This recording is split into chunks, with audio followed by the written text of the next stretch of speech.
وبركاته. الحمد لله رب العالمين والصلاة والسلام على سيد الأمين. أما بعد فأعوذ بالله من الشيطان الرجيم. بسم الله الرحمن الرحيم.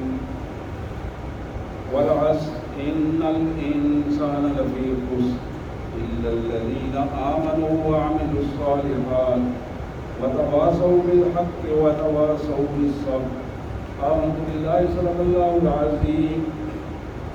اللهم صل على سيدنا مولانا محمد وعلى آل سيدنا مولانا محمد وبارك وسلم.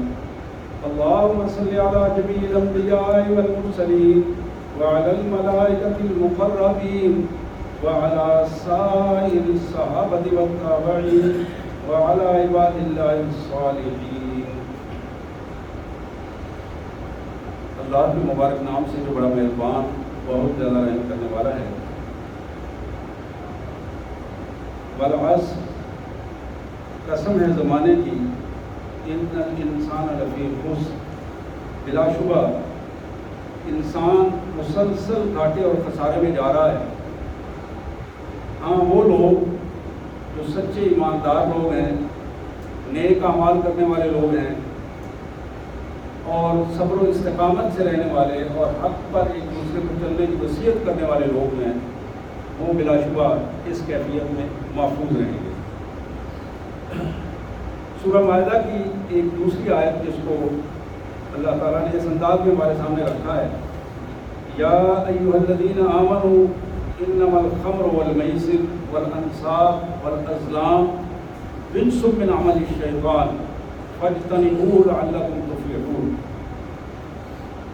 اے ایمان والو, شراب سے بچو, والمیسر اور جوئے سے بچو, والانصاب اور بت پرستی اور اس کے واردات سے اپنے آپ کو محفوظ رکھو, والازلام اور یہ غلط طریقوں پر جو قرآن اندازی ہے, قرآن اندازی کی کیفیات سے اپنے آپ کو جوئے میں ڈالنے کی کوشش نہ کرو. رجس من عمل الشیطان, یہ چاروں چیزیں گندگی ہیں. رجس گندگی ہے, من عمل الشیطان شیطان کے اعمال میں سے ایک عمل ہے. فاجتنبوہ اس سے بچ جاؤ, لعلکم تفلحون تاکہ تمہارے اوپر کامیابی کے راستے کھولے جا سکیں. انما یرید الشیطان ان یوقع بینکم العداوۃ والبغضاء فی الخمر والمیسر. شیطان کی واردات یہ ہے, طریقہ کار اس کا یہ ہے کہ وہ شراب اور جوئے اور بت پرستی اور ان پانسے کے چکروں میں ڈال کر تمہارے اندر عداوت اور بغض پیدا کرنا چاہتا ہے, تمہیں باہم قوموں کو, افراد کو لڑانا چاہتا ہے. اور یاد رکھو یہ چیزیں وَيَصُدَّكُمْ عَنْ ذِكْرِ اللَّهِ وَعَنِ الصَّلَاةِ تمہیں اللہ کی یاد سے بھی روکتی ہیں اور تمہیں پر وقت نماز پڑھنے سے بھی روکتی ہیں. فَهَلْ أَنْتُمْ مُنْتَهُونَ کیا تم باز نہیں ہوگے, ان چیزوں کو چھوڑو گے نہیں. وَأَطِيعُوا اللَّهَ وَأَطِيعُوا الرَّسُولَ اللہ کا حکم مانو, محمد الرسول اللہ صلی اللہ علیہ وسلم کی اطاعت کرو. وَاحْذَرُوا اور ان برے اعمال سے باز آ جاؤ, چھوڑ دو ان کو. فَإِن تَوَلَّيْتُمْ اگر تم نے ان کو نہ چھوڑا, فَاعْلَمُوا أَنَّمَا عَلَىٰ رَسُولِنَا الْبَلَاغُ الْمُبِينُ تو پھر یاد رکھو رسول کا کام تو اتنا ہی ہے کہ وہ چیز پہنچا دے. اس کے بعد ذمہ داری ہماری ہے کہ ہم اپنے نافرمان لوگوں کے ساتھ کس انداز میں نپٹتے ہیں. سبحان اللہ وبحمدہ, سبحان اللہ العظیم وبحمدہ نستغفر اللہ. یا کریم یا ارحم الراحمین یا ذا الجلال والاکرام. یہ سورہ مائدہ کی آیات ہیں, آیت نمبر 90 سے لے کر 93-94 تک کی آیات ہیں. 7واں پارہ ہے جس میں کائنات کے مالک نے 4 چیزوں کو گنوایا ہے, نام لے کر ان گناہوں کو, ان بری عادات کو گنوایا ہے. اس میں سب سے پہلی چیز جس کا نام لیا وہ شراب ہے, خمر.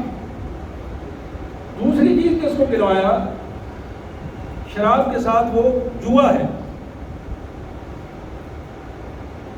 شراب اور جوا یہ دو بنیادی چیزیں گنوا کر تیسری چیز جس کی طرف انسان کو توجہ دلائی گئی کہ اس سے بچو.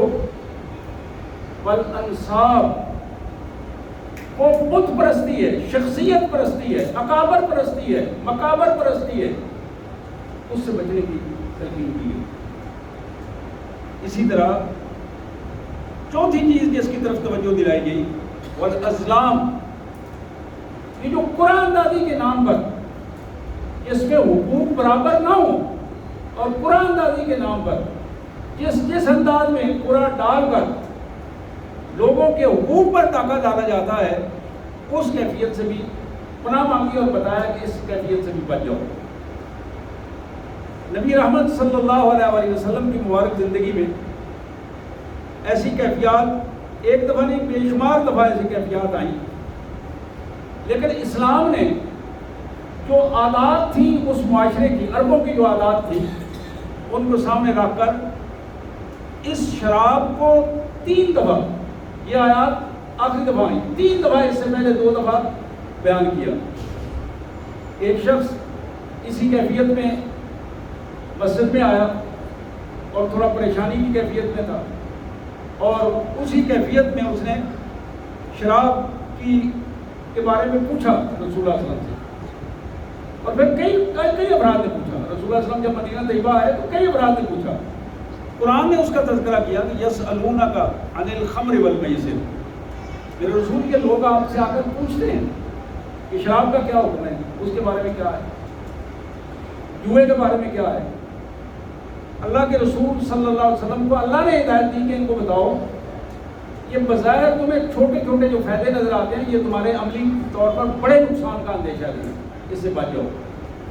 یعنی تم دنیاوی نفع اور دنیاوی لذت کے لیے یہ جو شراب پیتے ہو اور دنیاوی فائدے کے لیے جوا کھیلتے ہو، یہ وہ چیزیں ہیں جو بظاہر چھوٹے چھوٹے تمہیں دنیاوی فائدے دیتی ہیں، لیکن اس سے بڑا نقصان کرتی ہیں، جس سے تمہاری نسلیں برباد ہو جاتی ہیں، تمہاری آخرت تباہ ہو جاتی ہے، اور تمہاری دنیاوی زندگی میں اس میں برکات ختم ہو جاتی ہے. یہ پہلی چیز تھی جس کے بارے میں قرآن نے کہا. اسی طرح ایک شخص آیا اور نماز پڑھ رہا تھا، شراب پی ہوئی ہے، اور اس کے الفاظ آگے پیچھے کر رہا ہے. سننے والے دوسرے لوگ جو ہیں وہ اس دور میں چونکہ نیا ایک سلسلہ چلا ہوا تھا، اور ہوتا یہ تھا کہ لوگ اونچی آواز میں، بعض بار نماز اکیلے بھی پڑھ رہے ہیں تو پھر بھی اونچی آواز میں پڑھا کرتے تھے. اونچی آواز میں نماز پڑھتے ہوئے وہ الفاظ کو جب آگے پیچھے کر رہا تھا تو پھر اللہ تعالیٰ نے قرآن مجید کی آیات نازل فرمائی کہ اے ایمان والو، نماز اس وقت تک ادا نہ کرو جب تک تم ہوش و حواس میں نہ ہو. یا ایھا الذین آمنوا لا تقربوا الصلاۃ وانتم سکارا. شراب یا کوئی بھی نشہ آور چیز تم نے اگر استعمال کی ہوئی ہے تو اس مدہوشی کی کیفیت میں نماز ادا نہ کرو کہ تم نہیں جانتے کہ تم اپنی زبان سے کیا کہہ رہے ہو. جب تک تمہیں یہ معلوم نہ ہو کہ تمہارے الفاظ جو تمہاری زبان سے نکل رہے ہیں وہ کیسے ہیں، اس وقت تک تم اس سے پرہیز کرو. اب یہ دوسرا پہلو تھا. پہلے حکم کے بعد بھی شراب چلتی رہی تو لوگوں نے کہا اللہ نے توجہ دلائی ہے لیکن حرام تو نہیں نہ کی، تو وہ تھوڑا بہت چلاتے رہے. اور وہ چونکہ کھانے کا ایک حصہ تھی، جس طرح آج الکوہلک سیرپ جو ہے ہمارے کھانے کا حصہ بن گئی ہوئی ہے. الکوہلک سیرپ ہمارے کھانے کا حصہ بن گئی ہوئی ہے، اور ہم یہ سمجھتے ہیں کہ وہ شاید وہ دسترخوان مکمل نہیں ہوتا جس پہ کوئی پیپسی نہ پڑی ہو، کوکو کولا نہ پڑا ہو، یہ فلاں چیزیں جو ہیں وہ اس انداز میں نہ پڑی ہوں. تو وہاں بھی یہی پوزیشن تھی. اور اسی پوزیشن کو دوسرے انداز میں جب دوسری دفعہ کہا، انہوں نے کہا اچھا چلو نماز کے وقت تو نہیں پیتے لیکن ویسے چلو کم از کم اپنے خوشی غمی کے معاملات میں اس میں چلتا رہے چل رہا. اب یہ آیات جب نازل ہوئی تو اللہ نے پوچھا. ان آیات میں سب سے پہلی چیز جو بتائی گئی، پہلی چیز یہ ہے کہ تمہارے لیے کامیابی یہ ہے کہ 4 چیزوں کو چھوڑ دو. 4 چیزوں کو چھوڑ دو. شراب سے باز آ جاؤ، جوئے سے باز آ جاؤ، شخصیت پرستی، اللہ کے علاوہ کسی کی پرستی، خود پرستی، اس سے باز آ جاؤ. اور یہ جوئے کے جو عوارضات ہیں ان عوارضات سے باز آ جاؤ، یہ فال گیری اور اس قسم کے معاملات سے اپنے آپ کو بچانے کی کوشش کرو۔ اب ان حالات میں آخر میں کیا کہا؟ اللہ اور اللہ کے رسول کی اطاعت کرو گے تو کامیاب رہو گے۔ فال انتم منتہون، کیا تم باز نہیں آؤ گے؟ یہ وہ کیفیت ہے، وہ الفاظ ہیں جو ایک مجرم کو جھنجھوڑنے کے لیے کافی ہوتے ہیں۔ اب بھی تم اسے نہیں چھوڑو گے، اتنا کچھ تمہارے سامنے آ گیا، اور پھر اس کے بعد نقصانات بھی سامنے آ گئے، تمہاری عبادات میں خلل بھی سامنے آ گیا، تمہارا بہت بڑا نقصان یہ، تمہاری آخرت بھی گر گئی۔ سید کائنات صلی اللہ علیہ وسلم تشریف فرمائیں، کیسان رضی اللہ تعالیٰ عنہ ایک صحابی کا نام ہے، ان کا بیٹا بیان کرتا ہے کہ میرا باپ شام سے اسپیشل شراب لایا، اور وہ شراب جو بڑے خاص لوگوں میں خاص پیسے سے بیچی جاتی تھی، تو چھوٹے چھوٹے مٹکوں میں بند تھی، تو ایک مٹکا لا کر اس نے اللہ کے رسول صلی اللہ علیہ وسلم کے سامنے پیش کیا، اور اس نے عرض کیا، یا حضرت یہ میں اسپیشل نفیس قسم کی شراب ہے جو آپ کے لیے لایا ہوں۔ حضور صلی اللہ علیہ وسلم نے سے پوچھا کہ تمہیں معلوم نہیں ہے کہ شراب حرام کر دی گئی؟ مجھے تو اندازہ نہیں، میں تو گیا ہوا تھا، شام گیا ہوا تھا، آج ہی آیا ہوں، تو میں نے سب سے پہلے آپ کے پاس لایا ہوں کہ یہ سب سے نفیس قسم کی شراب ہے، یہ دیسی کھیسی چھوڑیں، یہ میں اسپیشل لے کے آیا ہوں۔ حضور صلی اللہ علیہ وسلم نے فرمایا کہ اب یہ ذہن میں رکھو کہ اس لمحے کے بعد تمہیں پتہ چل گیا کہ شراب حرام ہے۔ اس نے کہا جی اب میں کیا کروں، میں تو بڑے پیسے بھر کے آیا ہوں، تو کیا اس کو میں فروخت کر دوں؟ آپ نے فرمایا نہیں، شراب بیچنا بھی حرام ہے، اگر کہ تمہاری مجبوری ہے، لیکن اس کے باوجود بھی تم بیچ نہیں سکتے۔ اس نے کہا جی اب میں کیا کروں؟ اور اس سے بڑی بات یہ ہے کہ میری اس تجارت میں یتیموں کے پیسے بھی لگے ہوئے ہیں، سارے پیسے میرے اپنے نہیں ہیں، مانگ کے پیسے لے کے آؤں، یتیموں کے پیسے لگے ہوئے ہیں اس کاروبار میں، اب میری کیا کیفیت ہوگی؟ بالکل اسی قسم کی ایک حدیث مبارک جو جناب جابر رضی اللہ تعالیٰ بیان کی تفسیر ابن کثیر میں اس کی ڈیٹیل موجود ہے، وہاں بھی رسول اللہ صلی اللہ علیہ وسلم سے اسی قسم کے سوال کیے گئے، بلکہ یہ بتایا گیا یا حضرت اگر حکم کریں تو ہم سرکہ بنا لیں، تھوڑا چینج کر دیں، اگر آپ حکم کریں تو ہم اس کو بیچ دیں، اس کے پتھروں سمیت ہی بیچ دیں، اپنے پاس ذرا برابر بھی نہ رکھیں۔ آپ نے فرمایا نہیں۔ وہاں بھی یہی سوال ہوا حضرت جابر کی روایت میں کہ میرے پاس یتیم بچوں کا مال ہے، میں کیا کروں؟ حضور نے فرمایا اس میں گنجائش نہیں ہے، اس شراب کو تمہیں تلف کرنا پڑے گا، ہاں چند دن بعد میرے پاس یمن سے مال غنیمت آنے والا ہے، تم میرے پاس آنا، میں تمہارے یتیم بچوں کا تلافی کر دوں گا، بیت المال سے تمہارا تلافی کر دوں گا، لیکن اس حرام چیز کو ذرہ برابر بھی اس کے لیے گنجائش بھی موجود نہیں۔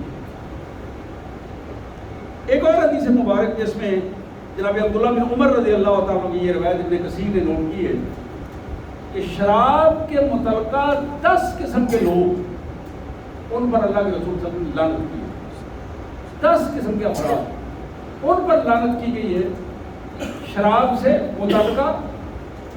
سب سے پہلے اس شراب پر لعنت کی گئی ہے،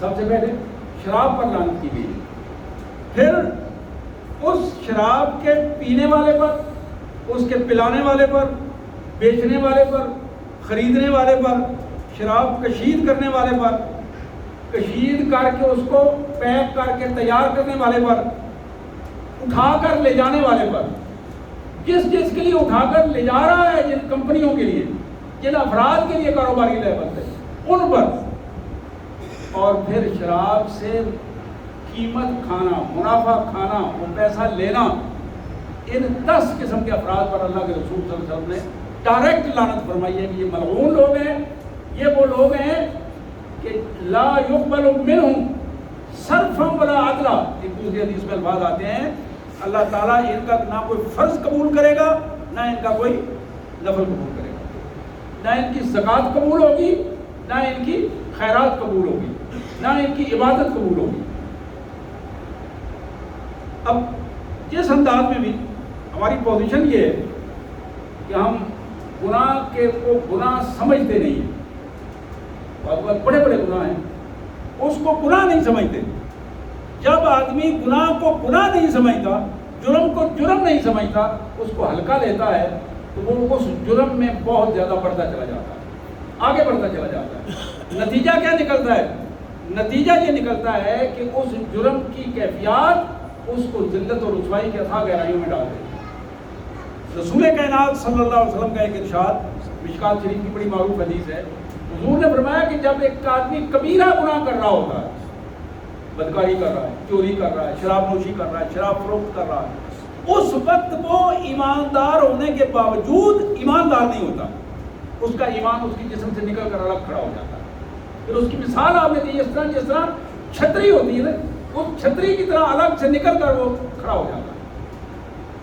اگر وہ اس حالت میں بندہ مر جائے، چوری کرتا ہوا مر جائے، بدکاری کرتا ہوا مر جائے، تو موت کا تو نہیں پتا نا کہ کسی لمحے بھی.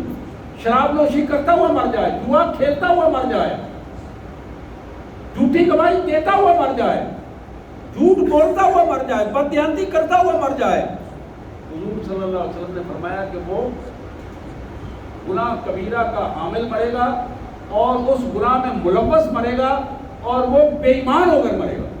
تو اس کے اندر ایمان موجود نہیں ہوگا. آپ اندازہ کریں، چھوٹی سی لذت، معمولی سی، اور بعض گناہ تو ایسے ہیں جو بے لذت ہیں، بعض میں تھوڑی بہت جو شیطانی لذت کی کیفیات موجود ہے. تھوڑی سی لذت کے لیے اپنی پوری زندگی تباہ کر دینا، یہ ایسی ذلت ہے، ایسی ذلت ہے، اس ذلت کا کوئی مداوع نہیں ہے سوائے اس کے کہ انسان کو اس کیفیت کا اندازہ ہو جائے. اسی طرح جوئے کی پوزیشن ہے. اب جوئے کی پوزیشن یہ ہے کہ ایک انسان یہ تھوڑے سے پیسے لگا کر یہ چاہتا ہے کہ مجھے زیادہ پیسے مل جائیں، بغیر کسی محنت کے، بغیر کسی انداز کے. میں پڑھ رہا تھا تفسیر ابن کثیر میں، صحابہ نے کہا کہ بچے جو آپس میں کھیلتے ہیں، یہ کوڑیاں کھیلتے ہیں، یہ چھوٹی موٹی چیزیں کھیلتے ہیں، بچوں کی کھیل ہے. آج کے دور میں اب میں اسے یہ کہہ سکتا ہوں کہ لوڈو کھیلتے ہیں. بچے جو کھیلتے ہیں اس میں، بچوں کے کھیلنے میں اگر اس میں شرط لگا دی جائے تو وہ بھی آرام ہو جاتا ہے. بچوں کے کھیل میں، اور یہ بھی ہماری عادت بن گئی ہے، بات میں آؤ شرط لگائیں، لا بھی کتنے لانا ہے. یہ وہ چیزیں ہیں جو ہماری زندگی کو برباد کر دیتی ہیں، تباہ کر دیتی ہیں. تو اگر ایسی کھیل، اگر ایک آدمی نارمل انداز میں، اور پھر شطرنج کو تو اللہ کے رسول صلی اللہ علیہ وسلم نے حدیث میں یہ الفاظ ہیں، ایسے ہے جیسے خنزیر کے خون میں ہاتھ ڈبوئے ہوئے ہوں اور ان ہاتھوں سے نکل کر وہ شطرنج کھیل رہا ہے. نرد الفاظ ہیں جو حدیث مبارک میں ادا کیے گئے. تو اس انداز میں یہ چیزیں بھی ہمارے ذہن میں رہنی چاہیے کہ کیا کیفیت، کس انداز کی کیفیت ہے جو ہمارے ایمان کی تباہی کے لیے شیطان نے مختلف صورتیں بنائی ہیں، اور ان صورتوں کو بعض بڑی اٹریکٹیو ہے، پرکشن ہے، اور ہمیں بتایا جا رہا ہے کہ میڈیا اسی لیے سارا دجالی میڈیا یہی کر رہا ہے. یہ آج یہ سوشل میڈیا پہ گیمیں ہیں، آپ ان گیموں پر دیکھیں گے اور بڑے بڑے معزز لوگ میں نے دیکھا ہے بڑی اچھی اچھی محفلوں میں بیٹھے ہوئے ہیں، نیچے موبائل رکھا ہوا ہے اور ٹک ٹک ٹک ٹک کر رہے ہیں. یعنی بڑی اچھی باتیں بھی ہو رہی ہیں، وہ باتیں ان کے کانوں سے ٹکراتی ہیں اور باہر نکل جاتی ہیں، لیکن وہ سلسلہ جاری ہے. اور یہ گیمیں جس انداز میں دجالیت کا لمحہ پھیلا رہی ہیں، جس میں جوا پن بھی موجود ہے، جس میں ازلام کی کیفیت بھی موجود ہے، اور بدکاری، اور میں سمجھتا ہوں کہ یہ جو جوئے کی جو عملی شکل ہے وہ آج اس پورے کے پورے میڈیا میں اتنی پرکشش بنا دی گئی ہے کہ ہمارے لیے ارننگ کا ایک بہت بڑا ذریعہ بنا دیا گیا ہے. جناب یہ گیم کریں تو یہ اتنے پیسے ہوں گے، یہ گیم کریں تو اتنے پیسے ہوں گے، یہ گیم کریں اور پوری قوم اس چکر میں لگ گئی ہوئی ہے. نوجوان نسل جو ہے دن رات قربان کیے ہوئے، سونا، رات کا سونا قربان ہے، دن کو سوئیں گے 3-4 بجے سو گئے، نمازیں بھی گئی اور اپنے زندگی بھی برباد ہو گئی اور اس کیفیت میں اپنے آپ کو لگا کے رکھا ہوا ہے. کہ قرآن مجید کی یہ آیات ہمارے لیے جو چیز رہنمائی کی پوزیشن میں دیتی ہیں، یہ اتنی زبردست رہنمائی ہے کہ آدمی قرآن مجید کا، چونکہ ہم مطالعہ اس انداز میں نہیں کرتے، اور مطالعہ نہ کرنے کی وجہ سے ہماری پوزیشن یہ ہے کہ ہم قرآن سے دور ہیں، اور جب قرآن سے دور ہیں تو پھر ہم حدیث سے دور ہیں، سنت سے دور ہیں. قرآن و سنت سے جب دور ہو گئے تو دین سے دور ہیں. جب بے دینی کی کیفیت ہے تو پھر یہ بات یاد رکھیے گا کہ موت سر پہ ہے، اور موت کا وہ جھٹکا، اس جھٹکے کے بعد عمل کی زندگی ختم ہو جاتی ہے. وہی جس عقیدے کے ساتھ آپ جا رہے ہیں، جس عمل کے ساتھ آپ جا رہے ہیں، باقی تو کوئی چیز ساتھ نہیں ہے نا جی کفن کے علاوہ، کفن ہی ہے. اب وہ ساتھ جانے والی چیز جو ہے وہ آپ کا عقیدہ اور آپ کا عمل ہے.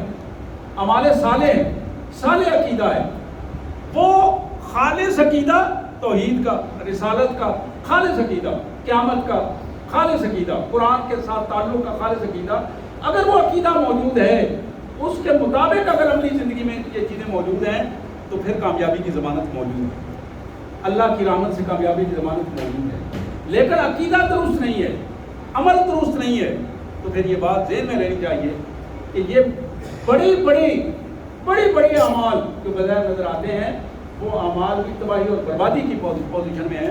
وہ حدیث جو میں نے پچھلی دفعہ بیان کی تھی آپ کے ذہن میں ہوگی کہ رسول اللہ صلی اللہ علیہ وسلم کے ساتھ حضرت ثوبان بیٹھے تھے، باقی صحابہ بھی ہیں. جناب ثوبان کہتے ہیں کہ رسول اللہ صلی اللہ علیہ وسلم نے فرمایا کہ میرے اللہ نے مجھے میری امت کے ان لوگوں کا حال دکھا دیا ہے، میں جانتا ہوں ان کو، عالم ہوں، میں بخوبی جانتا ہوں ان لوگوں کو جو اللہ کے حضور اس تیامہ کے سفید پہاڑوں سے زیادہ نیک اعمال لے کے آئیں گے، نیکیاں لے کے آئیں گے. لیکن اللہ تعالیٰ کیا کہیں گے؟ ہوا منصورہ، ان کو ذرات کی طرح، ہوا میں اڑتے ہوئے ذرات کی طرح اڑا کے رکھ دیں گے، ایک چیز کا بھی عمل کا ان کو اجر نہیں ملے گا. انہوں نے کہا یا حضرت صرف لنا، بتائیے ہمیں، میرے آقا بتائیے، ایسا نہ ہو کہ ہمیں معلوم ہی نہ ہو اور ہم بھی اس میں ملوث ہوں. آپ نے فرمایا فاخوانکم، تمہارے وہ بھائی ہیں، تمہارے ساتھ نمازیں پڑھتے ہیں، ذرا غور کیجیے اس بات پر، تمہارے ساتھ نمازیں پڑھتے ہیں، تمہارے ساتھ رہتے ہیں، روزے رکھتے ہیں، خیرات دیتے ہیں، یہ تمہارے بھائی ہیں. لیکن یہ تمہارے وہ بھائی ہیں جب وہ اکیلے میں ہوتے ہیں تو خدا فراموشی کی پوزیشن یہ ہوتی ہے کہ وہ گناہوں میں مبتلا ہوتے ہیں، ان کی خلوت پاک نہیں ہوتی، اکیلے ہو کر بے خوف ہو جاتے ہیں، ان کو یاد نہیں، ان کو ہوش نہیں کہ اللہ تعالیٰ دیکھ رہا ہے، یہ فرشتے ان کو دیکھ رہے ہیں، یہ سارا سلسلہ ان کا موجود ہے. میرے بھائیوں یہی وہ بنیادی پوزیشن ہے. اللہ تعالیٰ نے موقع دیا تو انشاءاللہ اگلے دو جو ہیں انصاب اور ازلام کے حوالے سے انشاءاللہ اگلے جمعے کو بیان ہوگا، اور اس حوالے سے ہم تھوڑا سا تفصیل سے بیان کریں گے.